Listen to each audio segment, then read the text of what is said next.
ብዙ ሰዎች በብለልተኝነት ስሜት ይመራሉ። አዎ። ቁጭትና ጸጸት የሚመራቸው ሰዎች የትዝታ ተጠቂዎች ይሆናሉ። አዎ። እንዲህ ባደረግኩ እንዲህ በሆንኩ የሚሉ ስለዚህ ብዙ ሰዎች በቂምና በቁጣ የሚመሩ አሉ። ብዙ ሰዎች በቂምና በቁጣ የሚመሩ አሉ። እኚህ ሰዎች ደረሰብን የሚሉትን ጉዳት በይቅርታ ከማስወገድ ይልቅ በተደጋጋሚ ሲያብሰለስሉ ይጠቃሉ። አዎ አዎ፣ ይቅርታ ራሱንም ይጠቅማል፣ በእግዚአብሔርም ዘንድ ተቀባይነት ያገኛል። ግን ካለማድረጉ የተነሳ እያብሰለሰለ ራሱን ይጎዳል። ያንተ ቂም መያዝ ቂም በያዝክበት ሰው ላይ ከሚያደርሰው ጉዳት ይበልጥ የሚጎዳው አንተኑ ነው። ያው የሚጎዳው አንተኑ ነው። እሱ ቂም የያዝክበት ሰው ምናልባት ቀን አጋጣሚ አግኝቴ ከምትጎዳው በስተቀር አንተኑ ነው የሚጎዳው። ስትበላ እንደማትበላ ሰው የጨጓራ በሽታ ተይዘ ወደ ሆስፒታል ብዙ ወጪ አውጥተህ እየታከምክ ትኖራለህ። ቂም ያዝክ ሰው ደስተኛ አትሆንም። ጤና የጎደለ ሰው ትሆናለህ። ቂም ያዝክበት ሰው ግን ምናልባት ቂም በመያዝህ በተለያዩ ሁኔታዎች ሊጠቃ ይችላል። አገልግሎት ሰጪ ድርጅቶች መካከል ላይ ቂም በመያዝ ብትከለክለው ይጠቃል እንጂ ሌላ ምንም ነገር የለውም። እሱ የለም። ቂም ያዝክበት ሰው ምንም አይታመምም። በተለይ አንተ ነህ ቂም በመያዝ የምትታመመው። ስለዚህ ሞኙ ሰው ብስጭት ይገድለዋል፣ ሞኝን ሰው ብስጭት ይገድለዋል ይባላል። ቅሉን ደግሞ ሞኝና ቅል የተለያየ ነው። ቅሉን ደግሞ ቅናት ይገድለዋል። አንተ ባገኘኸው እሱ ይቀናል። በቅናት እንዳታገኝ እንዳታድግ እየቀና እሱ ደግሞ ይሞታል። ሞኙ ግን በብስጭት ይሞታል፣ እየተበሳጨ ይሞታል። ያንን ማወቅ ጥሩ ይመስለኛል። ብዙውን ሰዓት ላይ ብዙ ጊዜ ሰዎች የተለያዩ አይነት ነገሮችን ሲያደርጉ ፍርሃት ብዙ ሰዎችን ያጠቃል። ደግሞ ፍርሃት ከፈራኸው ምኑን ኖርክ? ልኑሮም ፈርቴ ለሰውም ፈርቴ ምኑን ኖርክ? ስለዚህ እንዲህ ያለ ሰው የስጋት ምክንያት በህይወታቸው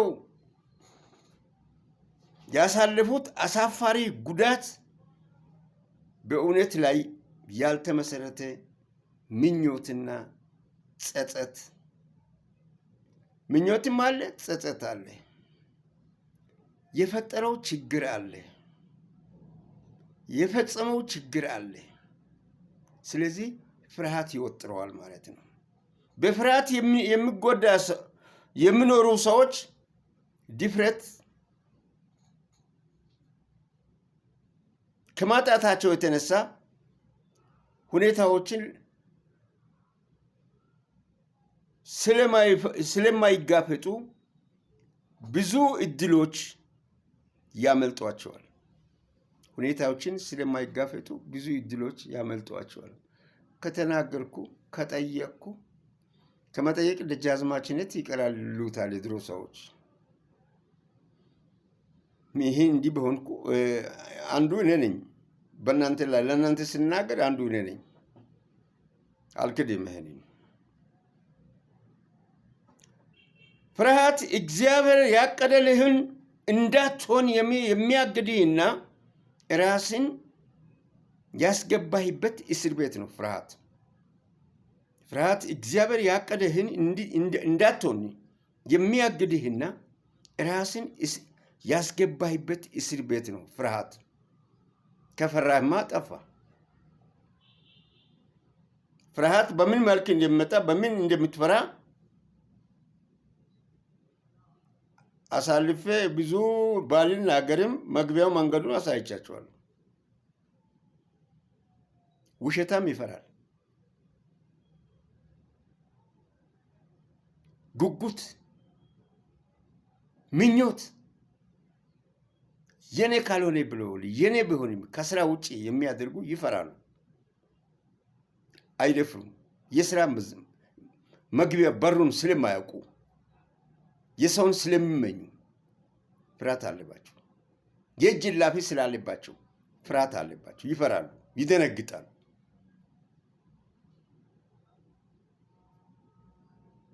እግዚአብሔር ያቀደልህን እንዳትሆን የሚያግድህና ራስን ያስገባህበት እስር ቤት ነው ፍርሃት። ከፈራህማ አለቀልህ። ምንም ሰው አይደለህም ፍርሃት ካለብህ። ውሸትም ተናግረህ ልትፈራ ትችላለህ። በእርግጥ ውሸታም ከሆነ ትፈራለህ። ለውድቀት የሚያበቃው ነገር ሁሉንም ለማስደሰት መሞከር ነው ይላል በአንድ ቦታ ላይ። አዎ ጥሎኛል። ሁሉንም ለማስደሰት ስል ከብዙ መድረክ ላይ ወርጃለሁ። ከብዙ ደረጃ ላይ ወድቄያለሁ። ከመሰላል ላይ ነው የወደቅኩት። እኔ ያስደሰትኳቸው ሰዎች ደግሞ መሰላል ላይ ወጥቶ ነው የሄዱ። እኔ ግን ከመሰላል ላይ ወድቄ ነው ያለሁት። የእግዚአብሔርን መንገድ አግኝቻለሁ። የዚህን ዓለም መንገድ ግን የዚህን ዓለም ጥቅም አጥቻለሁ። አሁን ከመሰላልም ወርጄ እግዚአብሔር የእጄን ነው ራስ የእጇን ትበላለች እንደሚባለው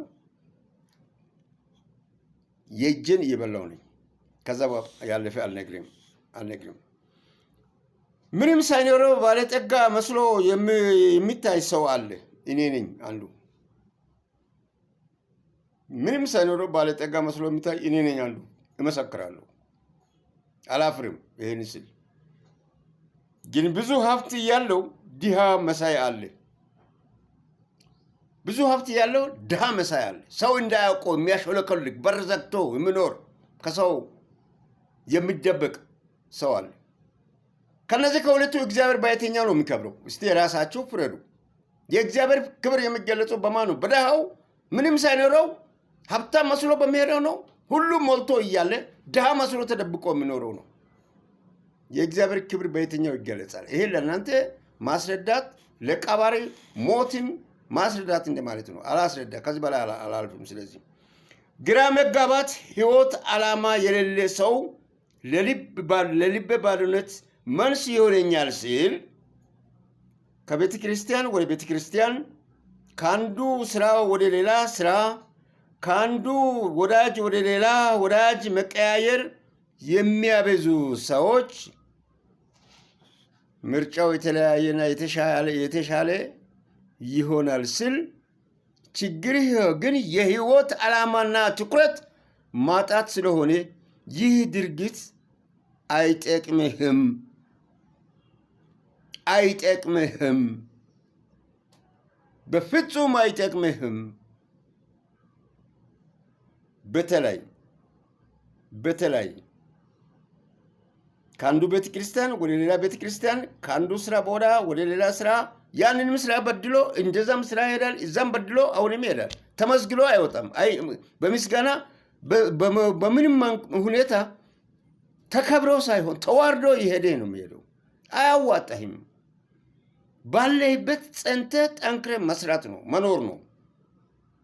እዘኛው ቤት ገባህ፣ እዘኛውም ቤት ገባህ፣ ከዚህም ቤተክርስቲያን ወጣ፣ እዘኛው ቤተክርስቲያንም ገባ፣ ተመላለስ፣ ጎዳ ወዲህ አልክ፣ ወሬ አቀባች ይሆናል እንጂ የምታገኘው የሚጠቅመው ነገር የለም። ወይም ጥቅም ፍለጋ ነው የምትሮጠው። የምትሰርቅበት መንገድ ፍለጋ ነው የምትሄደው። ከአንዱ ቦታ ወደ አንዱ ቦታ ስትሽሎከለክ። ይሄ የሰው ልጅ ህሊና ያለው ሰው ማድረግ የሌለበት ነው። ጥንቃቄ ማድረግ የሚያስፈልግ ነው። እኔ ይሄንን በማስታወሻ ላይ ሲይዝ ከልጅነቴ እስካሁን ድረስ የማደርገው የምወስነው የራሴ ውሳኔ ነው። ባለቤቴ ሌላ ቤታ ስትሄድ እኔ ከጀመርኩበት ከማመልክበት ቸርች ንቅንቅ አለኝ። ለምን አንቺ ባለቤት ከአንቺ ጋር አይመጣም ብሎ ሲጠየቁ ነበር ቤተሰቦች። የለም እኔ ከቤተ ክርስቲያን ወደ ቤተ ክርስቲያን በመሄዴ ከእግዚአብሔር የማገኘው ጸጋ የለም። ለእኔ እኔ የማመልክበት አመልካለሁ። ከዛ ውጪ ከአንዱ ወደ ሌላ ወዛ እኔ በዝውውር የሚሄድ ከሆነ በሄድኩበት አገር ላይ አንዱ እኔ የማመልክበት ቤተ ክርስቲያን ፈልጌ እገባለሁ፣ እዛው እኖራለሁ። ወደድኩሽ እዛው መሄድ፣ ጠላሁሽ ከዚህ ደግሞ እዛ መሄድ አይደለም። ያ ባህሪ የለም። ይሄ ለክርስቲያናዊ ሕይወት ላላቸው ሰዎች የማስተላልፈው መልእክት ነው። ሌላው እንደመሰለው እንደ ጭፈራ ቤት መሄድ ይችላል። አንዱ ጭፈራ ቤት ካላማረው ሌላ ጭፈራ ቤት መሄድ ይቻላል። ምን አዲስ ነገር አይደለም። በአንዱ ጭፈራ ቤት አንዱ ሬስቶራንት ካላስደስተው ሌላ ሬስቶራንት ሄዶ መጠቀም ይችላል። ያን አይደለም የምናገረው። ይሄ ህሊናዊ አነጋገር ነው። በህሊና ማድረግ የሚገባንን በሚመለከት ነው። እንዴ የስራ ስትሰራ ሰራተኛ ወይም ሰራተኛው አለ ብሎ ሲገምት ከዚህ ወጥቶ ሌላ ቦታ ላይ ሄዶ ተቀጥሮ ሲሰራ ያያል። ሰራተኛ አለኝ ብዬን አስባለሁ እሱ እኮ ሄደ ብሎ ሲል ከዛም ቦታ ደግሞ አሁንም ሌላ ቦታ እንዲህ እየተዘዋወረ የተከላወሰ በማይጠቅም ላይ እድሜውን ይጨርስና መውደቂያ ያጣል። የዕለት ጥቅሙን ለማግኘት የዕለት ትንሽ የተሻለ ነገር ያገኛል ብሎ ስሮት ከሁሉም ያጣ ይሆናል። የሚመሰገን አይሆንም። የተባረከም አይሆንም። በሚሄድበት ቦታ ላይ ትቶ የሄደበት ሰው በዚህ በኩል ለእግዚአብሔር እየተናገረ ነው በሱ ላይ። ስለዚህ በሚሆኑ ትንሽም ቢሆን ተስማምተህ ወይ እንዲሁን ወይ እንዲደረግ የሚለው ስምምነት ላይ ሆኖ እምቢ ካለ በሌላ እሄዳለሁ